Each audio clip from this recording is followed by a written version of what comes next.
So itutuloy na naman natin ang ating pag-share na ating pag-ibig contribution sa ating pag-a-apply ng loan. So unang-una, ang requirement is tatlong requirement po ang hinihingi sa akin is yung arrival stamp,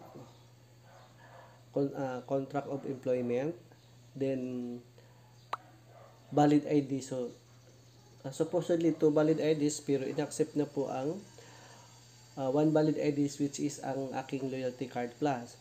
So nung ako po ay nag-inquire sa pag-apply ng multi-purpose loan, binigyan po tayo ng dalawang form. So pinilapan ko po lahat. So may doon, may dalawang witness dapat. So dahil wala akong kasama at saka ako ay isang OFW, so nung kailangan ng witness signature, so ang sabi ng nag-assist sa akin is pwede naman daw yung nagpo-photocopy machine na na in charge doon, at saka kahit isang security guard. So automatic approve na po siya since OFW. So dahil OFW po ako, mas madali po siyang na-process nga dahil nga arrival stamp ang unang hinihingi, tapos employment contract, plus 2 valid IDs. Pero sabi ko nga, Loyalty Card Plus na is sapat na. So, okay lang yun. So, nung ako po ay nag-inquire, ang sabi sa akin is 61,000 yung aking posibleng ma-avail. So, nung nag-process po ako ng aking requirement, ang sabi, tinatanong ko una siya is 3 days work at 3 to 5 working days, marireceive na yung aking loan. So, eksaktong 3 days po siya pumasok. So, 26. Nag-apply po ako ng 22. 22 po ako nag-apply kasi nga Thursday po yun. Tapos bali, ang nangyari, Thursday, Friday. So, Thursday na process.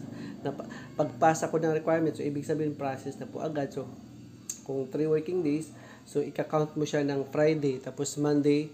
So, Monday ang second day. So, Tuesday, pang third day. So, Tuesday, pumasok talaga siya. So, makikita dyan ang loan balance or approved balance sa akin. Nung sabi ko nga, nung ako nag-inquire is 61,000. Pero ang granted amount ng aking loan is 69,595. Tapos, nakikita ko din sa aking, MPL, which is yung monthly amortization. So, magsisimula ako magbayad ng aking first payment sa ating loan is April 15, 2024. Since during naman doon sa aking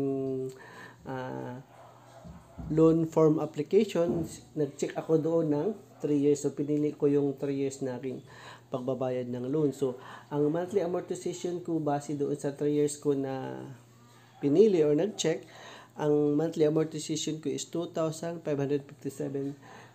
Mag-i-end po siya ng March 15, 2027. Kasi nga, di ba, 3 years yung ating ina-applyan. So, kung napapansin niyo, ang loan amount ko is 69,595 point something. So, sabi ko nga, medyo maliit, hindi ko masyado makita.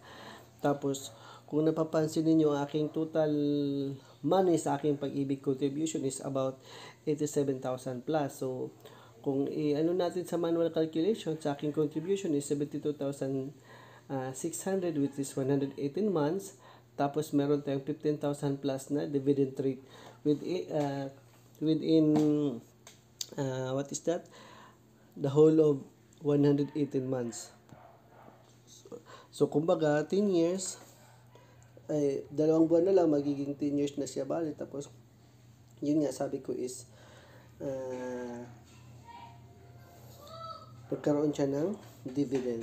So if you like this video, please follow, like, and share, and leave your comment on this link para po mayroon kayong idea. So may sinasabi na lahat na po online. Kung mag-a-apply po tayo through online, pwede natin puntahan sa malapit. Kung nakapag-apply po tayo, kailangan natin mag-download ng mga form. Pero kung wala po tayong forms na na-download, kailangan natin bumisita sa pinakamalapit na branch. So kung inyong nagustuhan ulit, Jen Joanna Patindol, like for more, share for more, follow for more. Don't forget to skip the ads. Thank you for watching. Stay safe and see you in my next video. See you in my next upload. Thank you for watching and mega shout out to all OFWs and partners. Bye-bye!